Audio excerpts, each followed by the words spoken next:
iPhone សម្រាប់ផ្លើបញ្ហាវាបាទចេញឆ្លងដាច់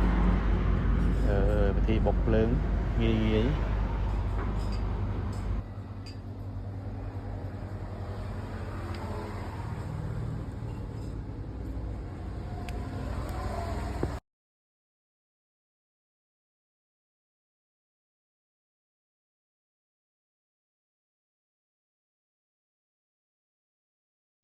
សិនឆ្លងដាច់ចឹង